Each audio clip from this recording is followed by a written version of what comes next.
Alright, so in this video I'm going to start tearing down the B20 head, get it all cleaned up and everything.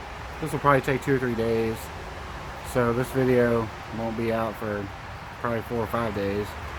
I don't know, I might get motivated and hustle and get it done, but I've been working on the cars for the past few days and I'm beat, I'm wore out. My body's hurting, I'm old. And so I think I'm gonna really just want to take it easy today, you know, get all the intake manifold off and just, you know, the random bullshit, and not tear down the block just yet, or the head, pull the valves and all that stuff, not just yet, maybe tomorrow. And it's like 3 o'clock. I basically just woke up because I stay up all night editing videos, and I'm tired. I can't even find my hat. Don't know what happened to it. But anyway, let's get started on this B20 head.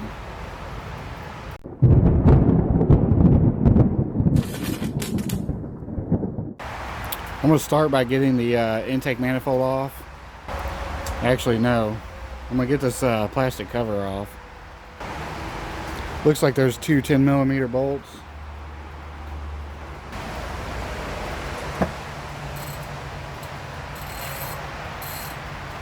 Looks like there's 9 12mm bolts that holds the intake manifold to the head. We gotta unbolt all these. I might have to remove the fuel rail to get to the ones that are down here. I've really been thinking about pulling the block out of this CRV and rebuilding it completely, just like a re-ring, you know, not an actual performance build, but just a factory build, and refresh the whole engine, and then put it in my wife's CRV, and then use her block for the B20 VTEC on this one, because her car's been running pretty rough. And I calculated, you know, all gaskets, rings, bearings, basically everything I'm gonna need. It's gonna be like $400, so either that or just buy a whole new B20, because I can get one of those, a JDM B20, for like $400.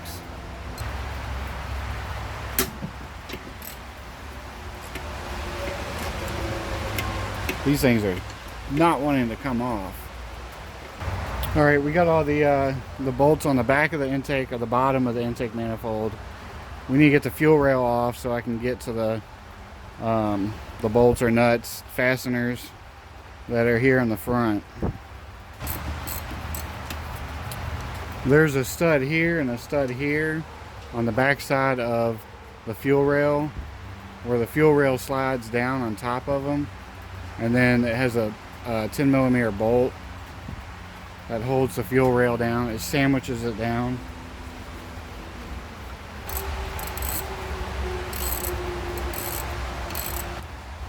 The reason I'm really thinking about just rebuilding the whole motor is because my wife's CRV will eventually become my daughter's CRV. Obviously, I got the Corona. Damn it. Obviously, I'll pull all the JDM goodies off of it and stick it on the 5-speed CRV. But I want my daughter to have a reliable car. Need a drink. Plus, with it being like a CRV, you know, I know how to work on it, so if anything happens to it, you know, it'd just be nice for my daughter to have a nice, reliable CRV. All right, let's get this fuel rail off.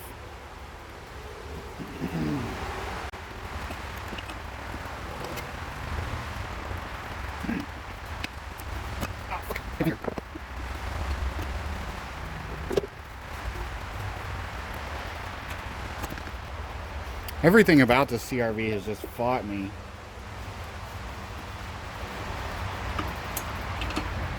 And of course, fuel spilled everywhere, all over the ground. These little guys are like spacers. They go on the stud, and they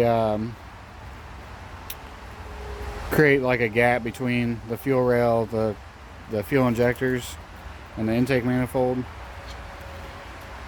You can find these in the junkyard everywhere, so if you lose one, you know, not a big deal, but they're pretty much standard on all 88 through, I guess, 2001 Hondas, and maybe even newer. Alright, let's get the remaining bolts from the intake manifold that attach to the head.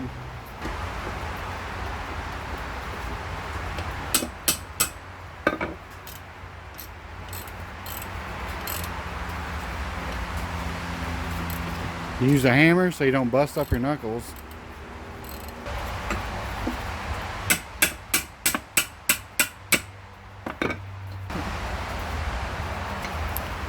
I would really like to K-swap this CRV. I know I've said this already, but it's just the cost of it. And if I K-swap it, I want a right-hand drive converted. That would be fucking awesome. I feel like there's one more bolt or nut somewhere.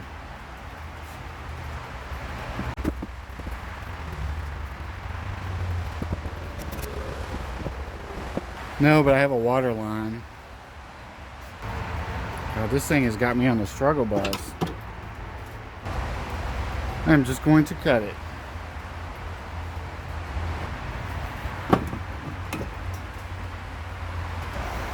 That gasket just fucking fell apart. It's like hard as a rock.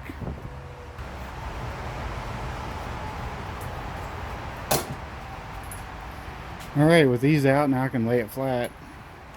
There's rat poo right there. That's funny.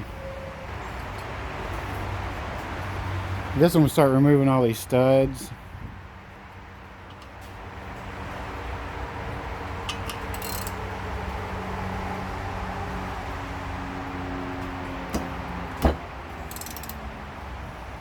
Maybe.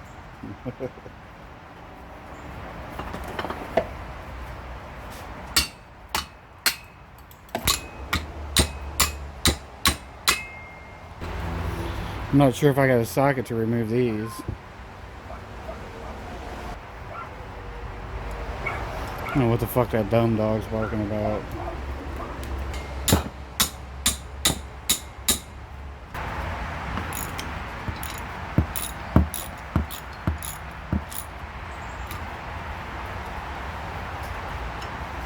What is wrong with all my ratchets? Jesus Christ.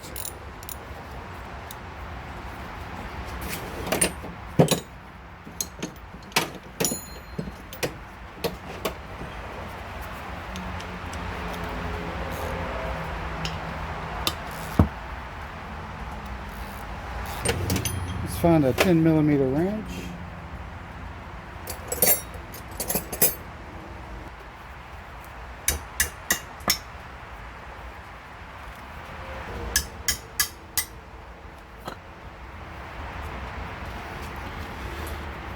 So I was watching some videos on a DIY hot tank, and I really think I'm going to build a hot tank, but I'm going to test it out on that engine, which is a D16Y7. Somebody on the Facebook group or marketplace has a 55-gallon steel drum. So, I mean, that would be perfect. I just need to find some type of burner. Alright, let's switch it up and move to the front and get the water neck off. What the hell is that?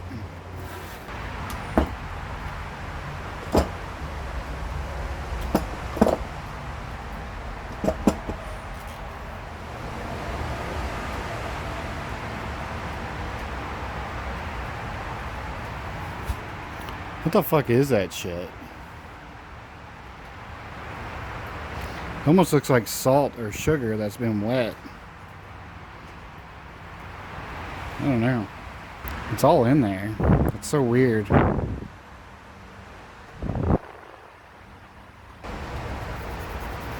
feel like I'm definitely gonna have to have this head hot tanked after finding that kind of shit inside of it. I wish I had a pair of needle nose vice grips because I need to get these out, and I don't really want to destroy them. I might wait on that. Let's get these sensors out, or these two. That's just a water neck.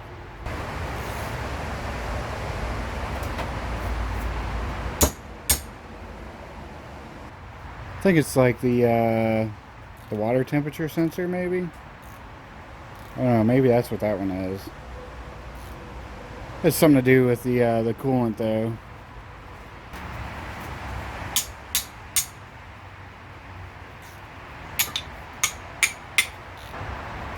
That's another coolant sensor of some sort. Not sure which one it is, what it does. So I was editing the video and realized I didn't close it out. I'm just going to end it right here. I think my phone, my battery died actually.